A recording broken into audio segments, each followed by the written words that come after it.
I stared at my acceptance letter to the London School of Economics, my hands trembling. This was my dream. But I already knew what would happen when I showed it to my parents. In our Indian family, there was only one acceptable path: medicine. Just like my father, his father, and my older sister Priya.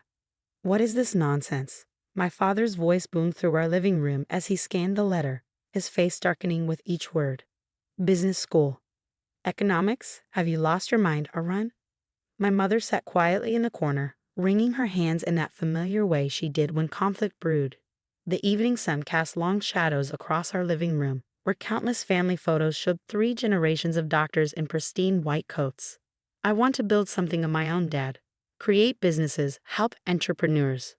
Entrepreneurs? He spat the word like it was poison. You want to throw away our family legacy to become what? A shopkeeper? Your sister is already a successful surgeon. Why can't you follow her path? I took a deep breath, steadying myself. Because it's not my path. I've never wanted to be a doctor. You've known this since I was 12. Known what? That you prefer to waste time with your silly business ideas.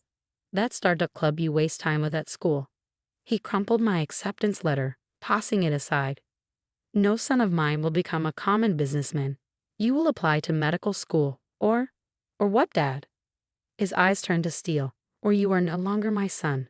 No more tuition, no more support. You'll be cut off completely. My mother finally spoke, her voice barely a whisper. Please, Beta, listen to your father. Medicine is a noble profession. Think of the family name. I looked around the room, at the family photos, the medical degrees lining the walls, the expectations weighing down every inch of space. For 18 years, I tried to fit myself into their mold, but I couldn't do it anymore. I'm sorry, I said, picking up my crumpled acceptance letter. But I'm going to London.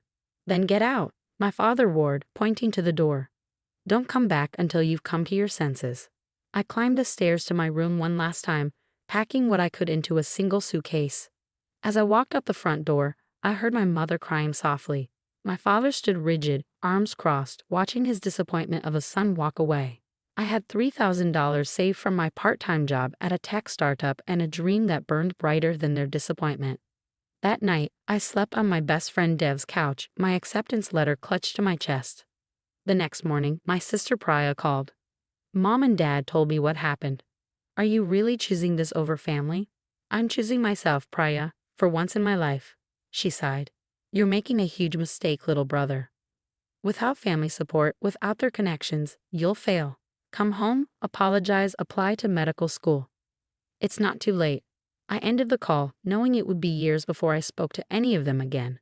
2 weeks later, I boarded a flight to London with my savings, 2 suitcases, and an unwavering determination to prove them all wrong.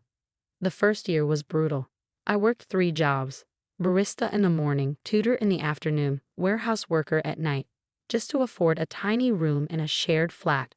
Between shifts, I threw myself into my studies, determined to top every class. But it was during my barista shifts that I noticed something: countless busy professionals wasting their mornings in line for coffee. That's when the idea hit me. What if there was an app that let them pre-order, pay, and skip the line? I spent 6 months developing a prototype, learning to code from YouTube videos during my brief breaks between work and study. By my second year, my app Skipline had caught the attention of a small tech incubator. They offered me seed funding, enough to quit my jobs and focus on the business full-time. I lived on instant noodles and worked 18-hour days, but Skipline was growing. Then came the breakthrough. A major coffee chain wanted to pilot Skipline in their London locations.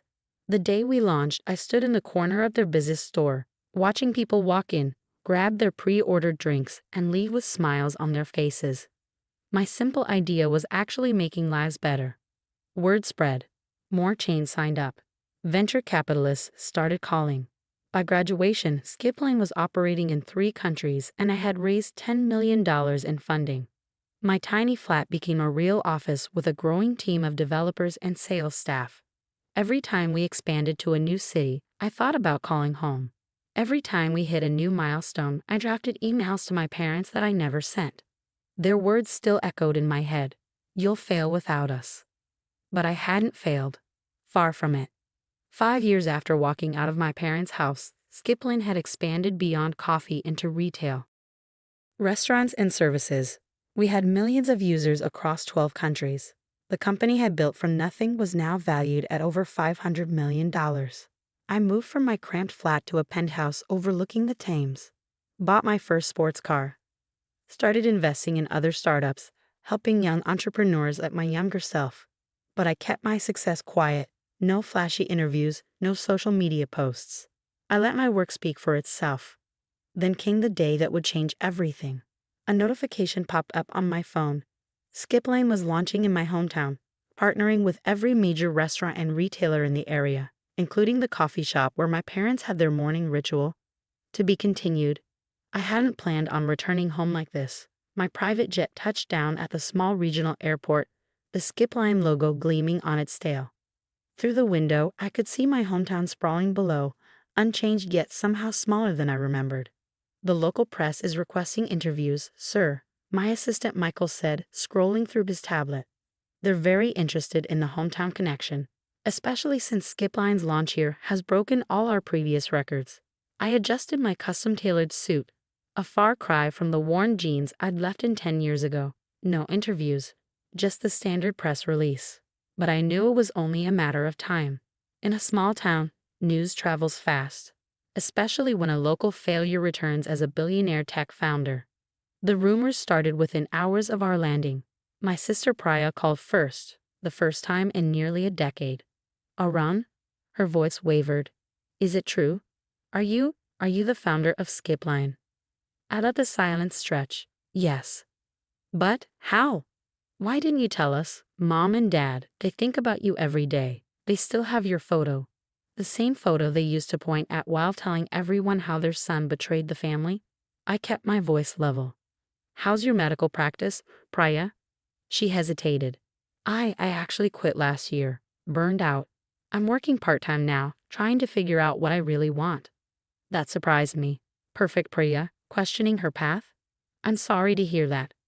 No, I'm sorry, Arun. You were brave enough to choose your own way. I just followed the blueprint without thinking. Before I could respond, I heard commotion in the background. Our parents' voices. Is that him? Give me the phone. My father's voice, older but still commanding. Arun? Son. My heart clenched at the word son, the title he'd stripped from me a decade ago. Hello, Father. We saw the news. Your company, this Skipline. They're saying it's worth billions. $4.2 billion as of last month's valuation. I said quietly, we're going public next year. Silence. Then my mother's voice, thick with tears. Bida, please. Come home. Let us explain. I'm at the Grand Hotel. I cut in. Room 2401. If you want to talk, come by at 7 p.m. I hung up, staring out the hotel window at the town where I'd once been labeled a failure. My phone buzzed constantly, distant relatives, old classmates, family friends suddenly remembering my existence. I turned it off. At exactly 7 p.m., there was a knock at my suite door. I opened it to find my parents standing there, looking smaller than I remembered. My father's confident posture was gone, replaced by an uncertain slouch. My mother's hair had gone fully gray. Come in, I said, stepping aside. They entered slowly, taking in a luxurious suite with wide eyes. My mother gasped softly at the view of their town from the top floor. Successful businessmen indeed, my father said, attempting a smile. We were wrong, Arun. So wrong. If we had known. Known what? I interrupted. That I'd become rich. That I'd succeed despite you cutting me off. Would that have made my dreams more valid? No, Beta, my mother stepped forward. That you had such strength in you, such vision. I moved to the window, looking down at the busy streets below. 10 years ago, I needed parents. Not critics, not judges, just parents who believed in me. Do you know how many nights I cried myself to sleep that first year in London? How many times I nearly gave up? My father sank into a chair, suddenly looking every bit his age. We were wrong, he repeated. Our pride, our narrow vision of success, we let it blind us. Can you forgive us? I turned to face them. I didn't come back for forgiveness. I came because Skipline is expanding, and this town is part of our growth strategy. That's all. Please, my mother whispered, give us a chance to be your parents again. I pulled out my phone, opening a photo gallery. This is my office in London, my team, the children's hospital wing I funded last year, the tech academy I started for underprivileged kids. I swiped through the images. All of this I built without your name, your connections, your approval. I needed to prove something, not to you, but to myself. And you have. My father stood up. You've proven us completely wrong. I'm so proud of you, son. Proud? I laughed softly. 10 years too late for that, isn't it? But looking at them, my father's trembling hands, my mother's tear-streaked face, I felt the anger of a decade slowly start to fade. Not because they were sorry now, but because I no longer needed their approval to know my worth.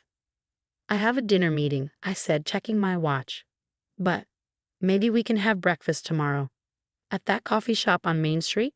They use Skipling now, no more waiting in line. My mother's face lit up with hope. My father nodded, eyes glistening. As they turned to leave, my father paused at the door. That hospital wing you built, does it need doctors? I raised an eyebrow. Are you offering? Maybe it's time I learned from my son, he said quietly, about choosing a new path. After they left, I stood at the window watching their car pull away. My phone buzzed, another notification of Skipline's stock price climbing. In my reflection, I saw not the failure they'd once declared me, but the man I'd chosen to become. Sometimes success isn't about proving others wrong.